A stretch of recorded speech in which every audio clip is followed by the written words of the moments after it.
네, 안녕하십니까 여러분. 이글스 에브리데이입니다. 자, 내년 시즌 FA 이야기.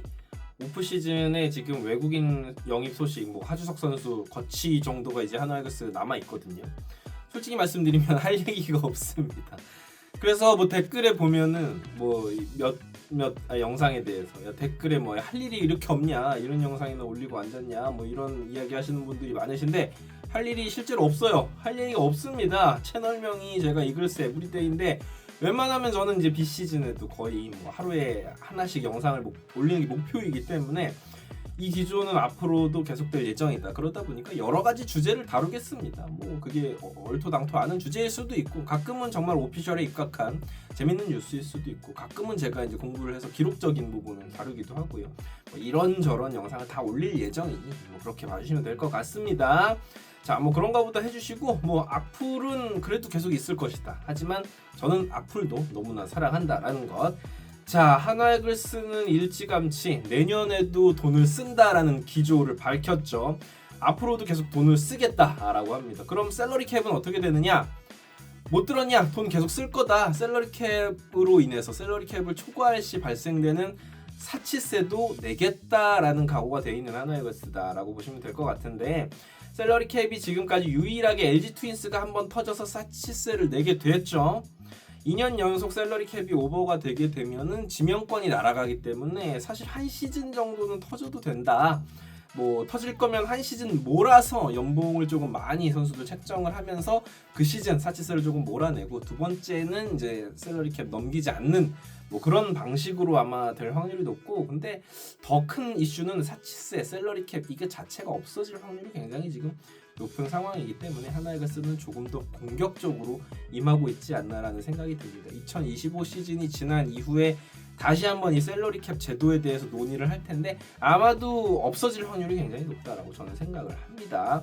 자, FA 내년 시즌 FA로 영입할 만한 선수들 딱 2명만 이야기하겠습니다. 강백호 그리고 최원준입니다. 이미 이름이 많이 오르락내리락 하고 있는 선수들이에요.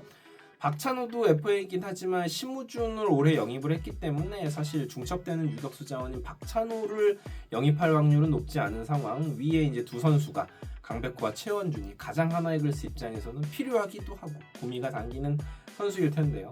당초에 저는 저 정도급 선수는 무조건 팀에서 FA 나오기 전에 연장 계약, 단연 계약을 체결할 확률이 높다라고 봤었거든요. 근데 생각이 바뀌었습니다. 왜냐하면 FA 시장 자체가 올해도 보셔서 아시겠지만 야구판이 엄청난 호황입니다. 프로야구가 굿즈 판매라든지 어떤 티켓 판매만으로도 구단 운영이 이제 될 정도로 엄청나다. 그러다 보니까 FA 선수들의 시장가가 우리가 예상하는 것보다 굉장히 높습니다. 특히 이제 돈을 쓰기로 한 팀 입장에서는 시장가보다 훨씬 높게 이 선수들의 금액을 책정해서 오퍼를 하기 때문에 사실은 시장에 나오지 않고 강백호나 최원준급의 선수들이 FA가 되기 전에 원소속 구단과 단연 계약을 맺는다, 연장 계약을 맺는다, 이럴 일은 저는 확률이 굉장히 낮다라고 생각해요.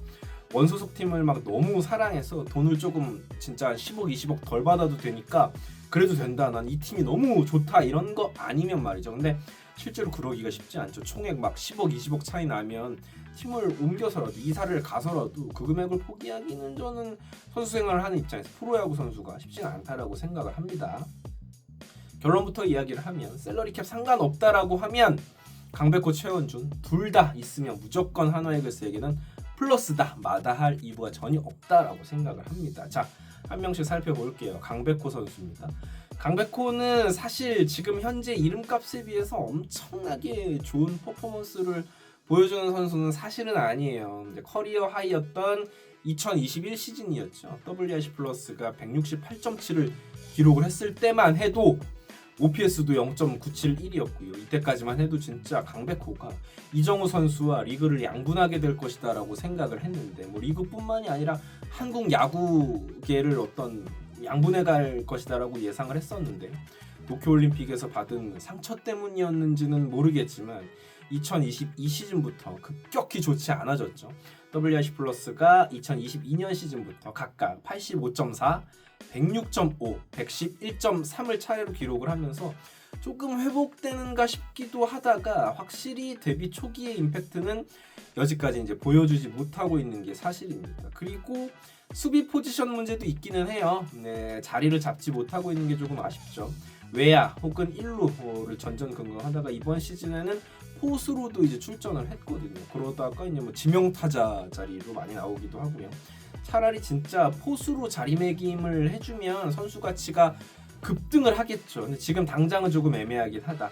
그래서 무조건 강백호를 막 S급이다, 강백호는 최대어다라고 이야기하시는 분들이 계십니다. 무조건 올인해야 된다라고 말씀하시는 의견은 지금은 사실은 맞지는 않다. 강백호의 타격 성적 자체도 그렇게 뛰어나진 않습니다. 강백호 선수를 내려치려는 게 아니라 지금 기록 자체가 그런 게 사실이에요. 팩트예요.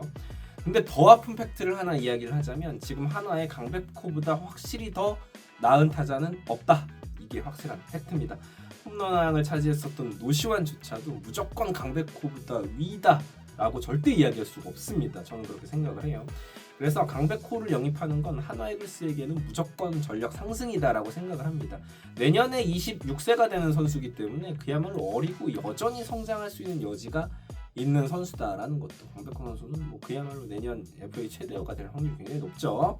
그 다음에 이제 최원준 선수죠. 개인적으로 굉장히 좋은 선수다라고 생각을 합니다. 우선 아주 훌륭하다고 보기는 힘들지만 중견수 수비가 가능한 선수죠. 역시나 이 선수보다 수비가 좋은 한화의 중견수 없습니다. 한 명도 없어요. 타격 지표가 막 대단히 뛰어난 건 아니에요. 최근 4년간 WRC 플러스 꾸준히 110 언저리를 이제 기록을 해주고 있는 선수다. 그러니까 뭐 리그 전체를 놓고 봤을 때 평균보다 훨씬 좋은 선수는 아니지만 평균보다 웃도는 성적을 아주 꾸준히 기록해주고 있는 선수인 건 맞다. 또 좌타자라는 또 이점마저 있어서 활용도가 제법 크다라고 볼 수도 있겠고요. 그래서 이제 내실을 따지자면 오히려 최원준 영입이 더 우선순위가 될 수도 있다고 봐요.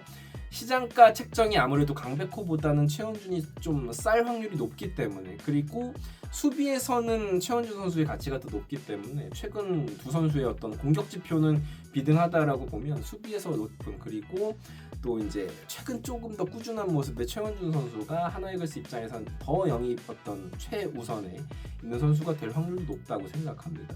두 선수 모두 좋은 선수예요. 공격력이 약한 하나 입장에서는 다가오는 25 시즌에도 야수들의, 특히나 외야수들의 성장세가 더디다면 충분히 이 두 선수의 시장 상황을 적극적으로 체크할 것이다라고 예상을 해볼 수 있겠죠.